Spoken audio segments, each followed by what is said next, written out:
Fala, torcedor tricolor, bora dar uma olhada aqui da repercussão da vitória do São Paulo ontem contra o Águia de Marabá. 3-1, uma grande atuação, uma bela vitória do tricolor que tem essa vantagem para o jogo da volta pela Copa do Brasil. Vamos acompanhar aqui o jogo aberto, o pessoal também da ESPN Brasil analisando, falando do São Paulo que está jogando um bom futebol ontem, mesmo não sendo o time titular, assim mesmo fez uma boa partida. Destaque para o Juan, que marcou 2 gols. Vamos acompanhar aqui, né, a repercussão dessa vitória. Créditos ao jogo aberto e ESPN Brasil, vou estar deixando o link aqui na descrição. Deixa aquele like para fortalecer o trabalho, se não é inscrito se inscreva, mas agora bora pro vídeo, galera. Time reserva, descanso para os titulares, tem uma maratona o tricolor paulista envolvendo Brasileirão, Copa Libertadores e por isso o Subbeldia levou um time alternativo, diferente, lá para enfrentar o Águia de Marabá, jogo no Mangueirão, em Belém, 3-1 para o São Paulo. Começou com tudo o técnico argentino. Com susto. Foi uma noite diferente em Belém, noite em que torcedores estavam na expectativa para ver o tricolor paulista jogar no Mangueirão.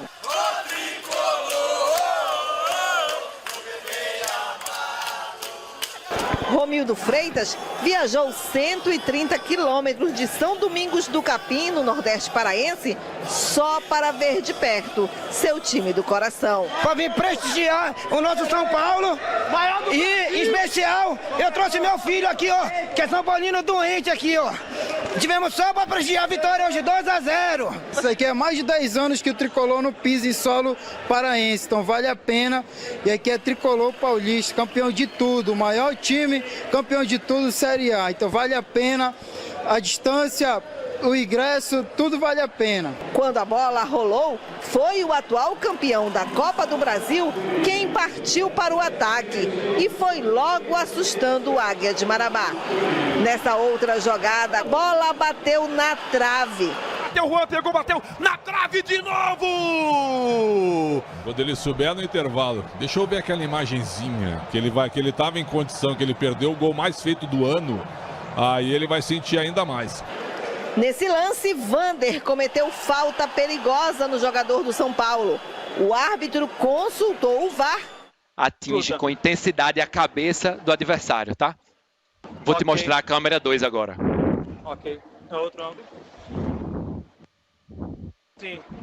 Pablo. Velocidade normal agora. Altera uma decisão para cartão vermelho. Número dele. Jogo brusco grave, ok? E expulsou o jogador do Azulão.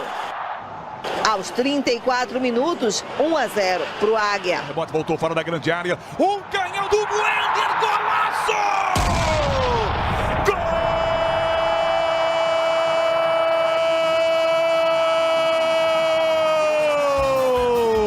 Do Águia! O Wender da entrada na grande área, pegando o rebote. E não deu nem tempo para comemorar. Nesse ataque, cruzamento da direita e Juan cabeceou para o gol, empatando o placar. Do São Paulo, do menino Juan. Galopo no fundo pela direita, levanta a pequena área, Juan de cabeça subiu e manda para dentro para empatar o jogo em Belém. E não demorou muito para novamente Juan aproveitar o cruzamento para a área e cabecear, colocando a bola no fundo da rede, deixando o tricolor na frente. 2-1 foi o placar no primeiro tempo.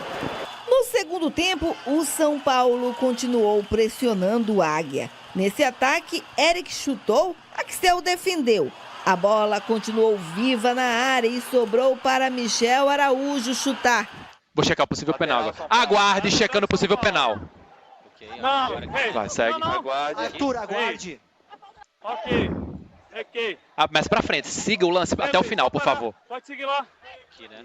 O jogador de azul agarra o jogador de vermelho, mas o jogador de vermelho faz uma falta antes, correto? Isso. Pra mim o pênalti é claro e a gente tem que ver o possível APP. Agora. Essa. Isso. Tem um empurrão. Arthur, sugiro revisão para possível pênalti, ok?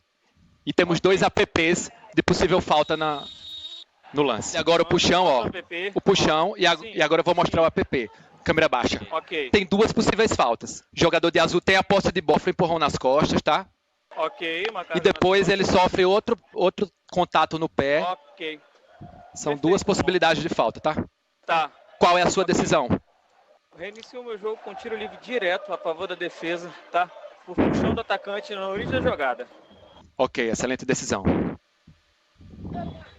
É falta para lá. O terceiro gol do tricolor surgiu nessa jogada.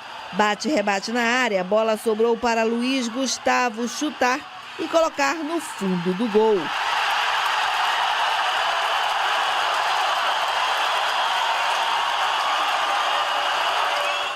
Fim de jogo. Águia 1, São Paulo 3. Águia e São Paulo voltam a se enfrentar no dia 22 desse mês no Morumbi, no jogo da volta.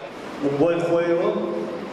Para nosotros era importante ganar hoy y también era importante poner jugadores que habitualmente no vienen jugando y hacer descansar a otros jugadores que sí vienen jugando.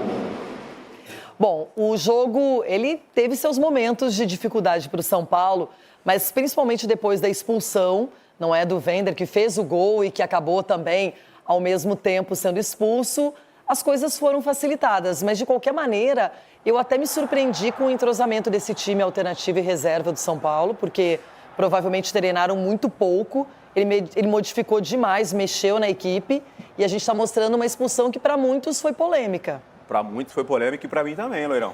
Para mim, eu acho que um amarelo aí já estava de bom tamanho. Eu acho que, obviamente, muda o cenário do jogo, você jogar com um jogador a menos, ainda mais contra um São Paulo, independentemente de reserva. E eu vi o Zubeldia falando que mais para frente as pessoas não vão lembrar quem que jogou. Vão lembrar que o São Paulo que entrou em campo na Copa do Brasil, independentemente de time alternativo ou não. Alguns jogadores se destacaram. O Galopo, eu gostei bastante da movimentação do Galopo. Acho que faltou um pouquinho mais do Eric. O Eric precisa mostrar um pouco mais de futebol, que ele já mostrou na época quando ele jogava no Ceará, o jogador da jogada ali do mano a mano. E o Zubeldia gosta desse tipo de jogador pelos lados do campo. Então acho que ele ficou devendo na partida contra o Águias.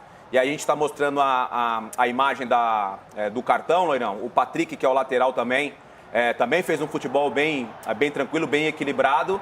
A sorte, se pode dizer dessa forma, foi que o São Paulo, logo depois do gol, já conseguiu fazer o gol de empate. Porque se deixa o jogo arrastar, ia ficar muito complicado. Porque o time ia se fechar, o São Paulo acho que não ia ter tantas alternativas assim. Felizmente, que a gente está vendo o gol agora aí, o primeiro gol da partida, e logo na sequência o São Paulo consegue o gol de empate. Agora, só voltando um pouquinho na expulsão, dividiu opiniões porque, de certa maneira, também ele levanta a perna de uma maneira que não é apropriada, não é? Às vezes tem aquela coisa de você olhar e falar, é temerário.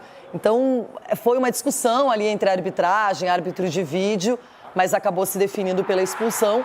E fato é que isso abre caminhos para o São Paulo. Outra coisa importante é que, como o jogo não aconteceu em Marabá, que é a casa do Águia, o São Paulo se aproveitou da torcida. Muita gente foi até o Mangueirão apoiar o tricolor paulista, jogou literalmente em casa, e esse clima favorável também ajudou a equipe. Demais. E eu gostei muito do Galopo, queria dizer para você, que é um jogador que eu não entendo por que não é mais utilizado no São Paulo. Começou o ano brilhando lá na Supercopa e depois foi deixado de lado, esquecido pelo Thiago Carpini, e agora está começando a ter oportunidades, já que o Zubeldia está fazendo esse rodízio e também mostrando mais aí. Esse lance também foi muito reclamado. Para mim esse lance aí é pênalti, Loirão. Ele tinha dado, o árbitro deu a falta, na verdade, né? Não foi nenhum lance da penalidade. Foi nesse primeiro momento, aí ele acabou dando a falta.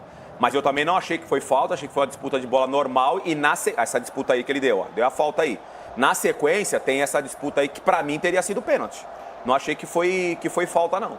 Outro lance que foi checado, analisado e a decisão então foi por falta do próprio jogador São Paulino e aí acabou não marcando nada. Mas ficou aquela polêmica. Eu imaginava até que o São Paulo golearia, seriam 4-1, alguma coisa assim, porque encontrou facilidades depois, foi se encaixando na partida. E uma coisa importante é que, como tem Libertadores, Campeonato Brasileiro, por exemplo, agora, vai jogar contra o Vitória fora de casa, depois tem uma partida contra o Cobresal no Chile, é legal você rodar o elenco e saber com quem você pode contar. Saber com quem pode contar, e eu acho que se situa aí o Galopo, por exemplo, fez uma boa partida, o Michel Araújo normalmente vem entrando, né, nos jogos e vem dando uma dinâmica. A volta do Luiz Gustavo também, que acabou fazendo o gol e foi importante na construção. O Moreira, que para mim é um dos jogadores que, se as lesões o respeitarem, né, não se machucar, pode ser até titular do lado direito. Acho que o São Paulo conseguiu fazer um jogo convincente. O Juan precisava fazer... Ele não fez uma partida tecnicamente brilhante, mas foi fundamental, foi importante por causa dos gols. Eu acho que ele precisava também desse respiro. Você falou aí do jogo contra o Vitória, acompanhei Vitória e Botafogo do Rio, por exemplo. Time muito bem treinado, time armado. São Paulo vai ter facilidade contra o Vitória, não. Bom trabalho do Léo Condé, mas aqui ainda tem jogo atrasado, está começando a temporada, ganhou o Campeonato Baiano. Vamos falar do... Bom dia, professor, técnico do São Paulo, falou depois da vitória sobre o Águia de Marabá. Vamos ouvi-lo. Yo creo que los equipos como Sao Paulo es partido a partido. Ahora ya terminó el partido y tengo que pensar en el siguiente, y los jugadores también. Estoy contento porque hacía muchos años que no veníamos aquí a esta ciudad. Ganamos bien. Hay cosas para mejorar. Me hubiese gustado ganar 5, 6 a 1, pero creo que es un resultado justo y a nosotros nos obliga a seguir mejorando. El fútbol es cierto que es confianza, es cierto que es emocional, pero para estar con confianza y emocionalmente bien es muy importante la idea de juego, muy importante. Así que seguiremos trabajando sobre la idea de juego para que el jugador responda cada vez mejor. Muito bem. Ele também vai trabalhar no português para que responda cada vez melhor. Também você vê que ele fica pensando ali, às vezes falta uma palavra. Ele usa palavras correlatas, né, para se comunicar melhor. Professor Celso Zelt, na tela do F360, os artilheiros do São Paulo nesta temporada. Professor, não estamos falando dessa história, não estamos falando de Serginho Chulapa, Careca, França, Luiz Fabiano. Estamos falando desta temporada. Não se empolgue, professor, grande São Paulino. Opa, desculpa, me enganei. Eu já estou empolgado, porque primeiro eu vejo o nome de muito atacante, muito bem distribuído. E bom isso, né? Eu vejo um número de gols interessante. Quer dizer, dá umas telas aí, o artilheiro tem 3, o segundo tem 2, vai, meia dúzia, 2 com 5. Tá legal isso aí, hein? Ah, mas você tem que ver a média. A média, não tem nenhuma média espetacular aí. Porque o Caleri tem 6 gols em quantos jogos? Mas peraí, Abel. Diga. A maior parte desses gols aí é sob o comando do Carpini, tá? Só pra avisar. Ah, é? É uma questão cronológica. A gente acabou de ver o Zubeldia falando, aí joga pra tela. Aí parece que é fruto do trabalho do Zubeldia, ele entrou ontem. São 5 gols com o Zubeldia. Calma. Chama atenção, por exemplo, Caleri está ali no topo da artilharia, normal. Viola já estava todo animado ali. É o que se espera do Luciano, Ferreirinha. Chama atenção Luiz Gustavo, principalmente com 3 gols, pelo menos a minha atenção. Até porque jogou muito legal. Fez um gol contra a Portuguesa numa vitória de 1-0. Fez esse gol de ontem, não me lembro o outro. E o Juan, que é muito criticado pela torcida do São Paulo, e ontem perdeu um gol inacreditável no primeiro tempo, mas depois se redimiu fazendo 2 gols e sendo aí um destaque nessa vitória do tricolor do Morumbis, Mari Pereira. Pois é, estava até dando uma olhada aqui, porque voltando ao tema, né, do poupar, não poupar, e aí tem o lance da expulsão, que aí o São Paulo tem boa parte também para trabalhar com um jogador a mais, sofre o gol em seguida, mas, assim, uma questão de pegar muito bem na bola e o gol acontece, o São Paulo já tinha criado oportunidades para sair à frente no placar. O São Paulo muito mexido contra um adversário de Série D, de Campeonato Brasileiro, e ainda assim um jogo muito intenso, uma proposta muito intensa da equipe de São Paulo de produzir 22 finalizações. E aí vamos questionar sobre entrosamento, enfim. A gente volta naquele jogo do Flamengo contra o Amazonas, um time de Série B, é bem verdade, mas é um Flamengo completo que produz muito pouco. Assim, muito pouco. Então, início de trabalho, mas você já vê ali uma mudança comportamental mesmo, né, do São Paulo. E não estou nem falando que esse São Paulo do Carpini não entregava ou não tentava colocar intensidade, mas você vê como o time ele consegue ser contagiado também pelo seu treinador, né? Então, a maneira como o Zubeldia, ele já fala ali na primeira pessoa, se incluindo, né? Fazia muito tempo que a gente não vinha aqui nessa cidade, não visitava essa cidade, Belém, enfim. Não, ele acabou de chegar. Sendo assim, que ele nunca exatamente. foi. Mari, Ele está falando do São Paulo em cidade. Pergunta para Mari Pereira, que eu já vi com um uniforme desempenhando no time da ESPN. Jogadora de bola, Mari Pereira. Você viu falha do Jandrei no gol do Águia do Marabá? Não, Abel, acho que não. Acho que é uma circunstância ali do momento. Professor, viu falha? Talvez um goleiro com mais ritmo, né? A gente não pode esquecer que o Jandrei não vem jogando. Talvez Eugênio viu falha? Mas... Não. Mas se o Cássio toma um gol desse, com o cara chutando no meio da rua, a bola passa perto da mão, vocês falam que ele falhou. Mas olha a situação do time do Cássio, olha Primeiro o acumulado. que você está sendo injusto comigo, porque eu defendi o Cássio o tempo inteiro aqui. Então peço desculpas para o amigo. Você há de se recordar disso. Tá com moral. Segundo que ele falha, como todo goleiro falha. E ele assumiu as falhas.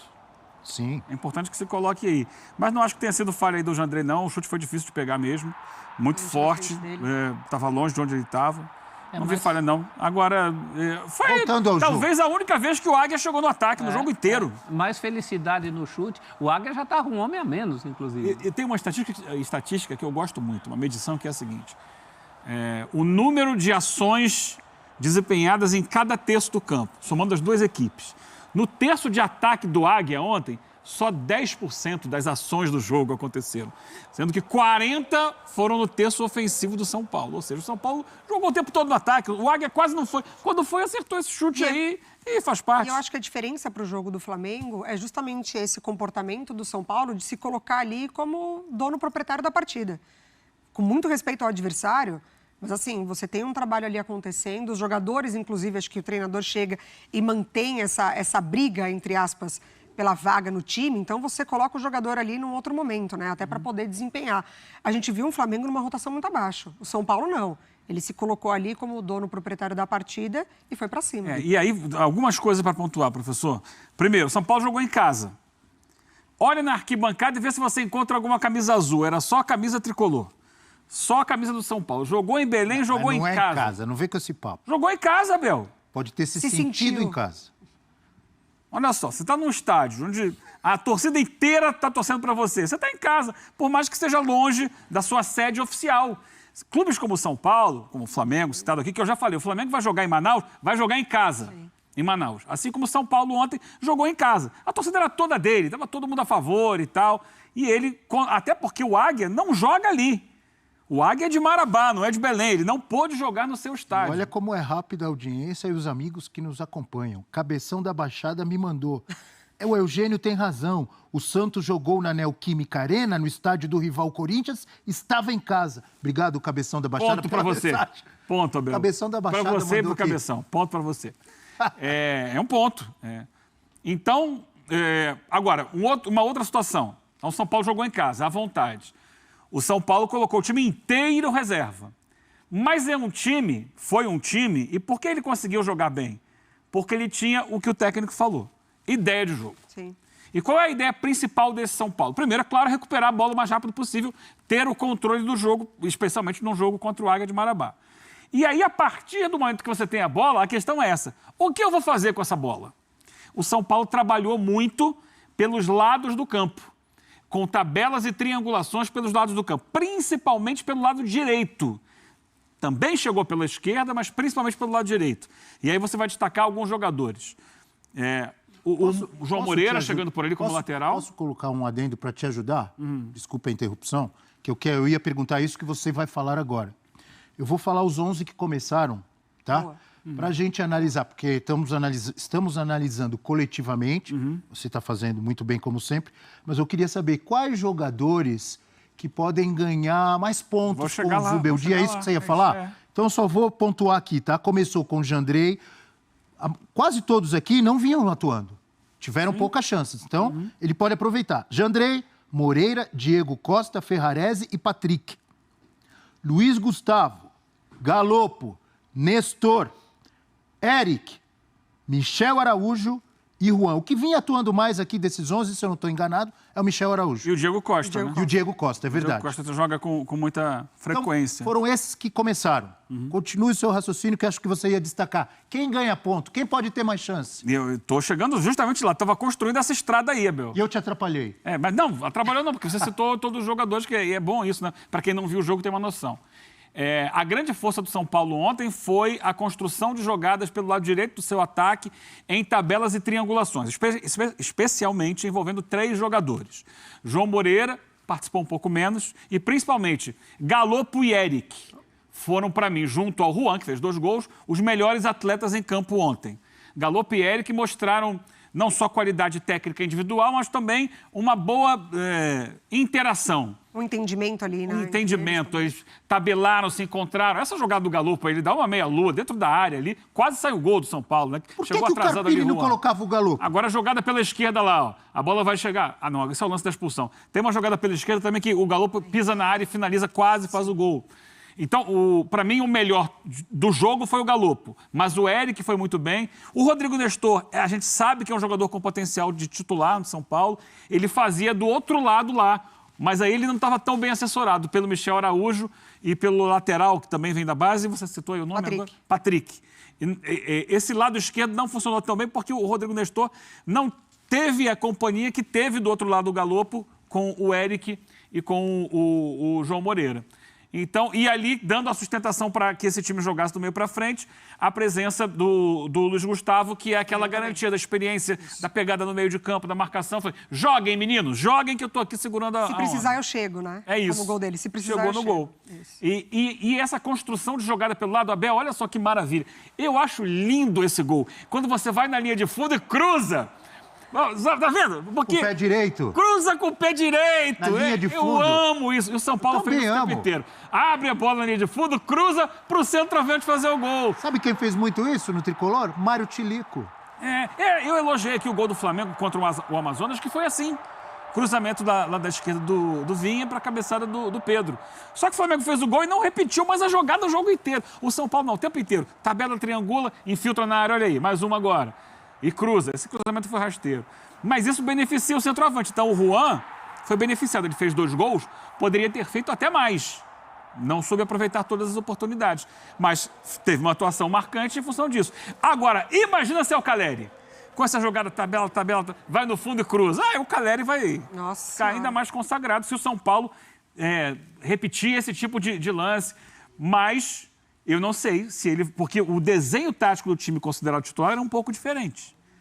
Não trabalha exatamente dessa forma. Vamos ver se ele consegue estabelecer esse padrão de tabelas e triangulações pelos lados do campo para fazer essa bola chegar em boas condições, não só pelo alto, como também, às vezes, rasteira, como chegou para o Luiz Gustavo fazer o gol, tanto fora da entrada da área. Padrão de jogo, dar oportunidade para jogadores que vinham aparecendo, vinham atuando pouco.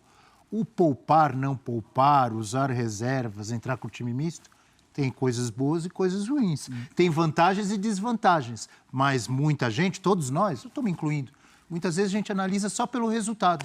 Torcedor, ganhou. Tá tudo ótimo, ninguém reclama. Perdeu, por que poupou? Por que isso? Por que aquilo? Mas ontem o São Paulo poupou o time inteiro, só que o time que entrou mostrou qualidade. Nem sempre dá certo. Às vezes o time reserva entra e não joga nada. A Mari fez a Quem ganhou ponto aí, professor? Mari? A Mari fez a comparação com o Flamengo. Muitos dos males do Flamengo hoje também são por causa do jeito que o técnico pensa a vida. O técnico do Flamengo, a gente fala aqui a semana inteira, não sai de casa sem guarda-chuva. E não é o que está acontecendo com o São Paulo. O São Paulo tem hoje, com o time reserva, uma resposta de jogo que com o Carpini não tinha com o titular. A verdade é essa. Não sei se é desmotivação, não sei se é a convivência, não sei se são as ideias, mas o fato é que o São Paulo não apresentava isso. E hoje ele apresenta. Você troca os nomes, mas você tem uma dinâmica. O técnico falou sobre isso. Assim como no caso do Flamengo também você tem muito daquilo, aquele freio de mão puxado, tem a ver com as ideias do técnico. Eu acho que é inevitável não pensar na vivência de futebol do Zubeldia. Quanto isso está agregando para o São Paulo. Assim. É um treinador muito jovem também, jovem como o Carpini, mas que está nessa há muito tempo, experimentou o futebol de diferentes maneiras.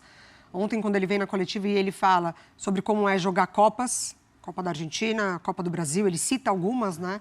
Eu acho isso muito importante, acho isso fundamental para o São Paulo. Maneiras e lugares, né, Mari? Isso. Esse cara é rodado para chuchu. Ele experimentou muita coisa, né? Ele já viu coisas em lugares diferentes que o Carpini ainda não viu. E ele tem uma experiência aliada à juventude ainda, né? Aí eu sou obrigado a parabenizar o Eugênio, porque o Eugênio foi um dos únicos, se não o único, o primeiro a dizer, quando o Carpini foi contratado, nesta cadeira o Eugênio falou, não é um técnico com experiência e preparado para pegar a bucha, que é a pressão que é dirigir o São Paulo num ano que o São Paulo está voltando à Libertadores, etc, etc, etc. Falou ou não falou antes? Muito obrigado pela recordação, Abel.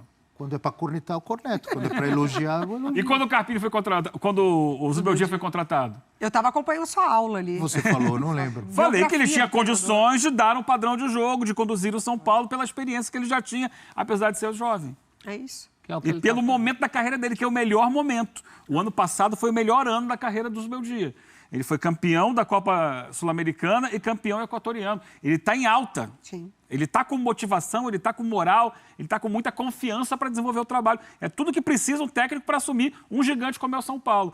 Chegou tarde. Se tivesse chegado no início do ano, o São Paulo é verdade. Até tentou. Sim. Ele não quis. Se tivesse chegado no início do ano, o São Paulo estaria hoje com outra cara, talvez tivesse até mais confortável, conquistado outras, até talvez tivesse um campeonato paulista mais com mais sucesso, né, que ele acabou caindo nas quartas de final, né, para o Novo Horizontino, poderia ter chegado mais adiante, mas o que tem o São Paulo hoje é uma perspectiva de ano muito positiva.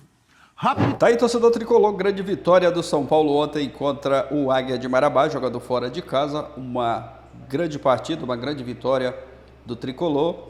Saiu atrás do placar, mesmo jogando com um jogador a mais. O Águia conseguiu chegar fazer um gol, né? Um belo gol do Águia de Marabá, mas ali o Juan, né, que marcou 2 gols em 4 minutos, perdeu uma chance, né, incrível, mas na sequência conseguiu se redimir, marcando 2 gols, e o São Paulo fechou, né, o placar com o Luiz Gustavo, jogador que passou alguns dias sem atuar por conta de lesões, voltando em grande estilo, marcando um gol, ajudando o São Paulo, né, a construir essa vantagem para o jogo da volta na Copa do Brasil. Agora já vira a chave, final de semana tem Campeonato Brasileiro, jogo contra o Vitória fora de casa, depois tem mais uma partida fora de casa pela Libertadores, São Paulo nessa sequência aí, né, 3 jogos fora de casa, mas após a chegada do Zubeldia, o time está se comportando muito bem nas partidas. Ali com o Milton Cruz contra o Atlético Goianiense, o São Paulo já teve outra postura, jogou bem, dali para cá vem conseguindo, né, bons resultados, está vencendo seus jogos, empatou contra o Palmeiras, mas vem aí nessa pegada, é um time com uma postura diferente, ontem mesmo não contando com os titulares, mas assim mesmo fez uma boa partida. Destaque, né, para o torcedor do São Paulo, muita gente fala que fora do estado de São Paulo o time não tem torcida, mas ontem mostrou, né, que o São Paulo, aonde joga, o torcedor está presente e o estádio estava lotado, a maioria torcedores do São Paulo, e foi bem legal, né, de ver ali o torcedor presente, acompanhando e incentivando, né, o tricolor nessa vitória de ontem contra o Águia de Marabá pela Copa do Brasil. Vitória muito importante. Legal também, né, o time conseguir vitórias e resultados positivos, até mesmo para dar, né, moral, confiança e tranquilidade também, né, para o Zubeldia, que vem aí nessa pegada fazendo um bom início de trabalho. É claro que é muito cedo para a gente ficar fazendo previsões aqui, para a gente ficar falando alguma coisa, mas pelo que a gente está vendo ali, pelo que a gente está vendo, né, no começo, pelo esse pequeno recorte, dá para ver sim que ele vai conseguir fazer um bom trabalho no São Paulo. A expectativa, né, do torcedor para que ele faça um bom trabalho. Está fazendo, né? O time está vencendo e agora é se preparar para essa partida do Brasileiro contra o Vitória, jogo fora de casa. Deixa sua opinião nos comentários, deixa aquele like para fortalecer o trabalho. Valeu, galera, e até o próximo vídeo.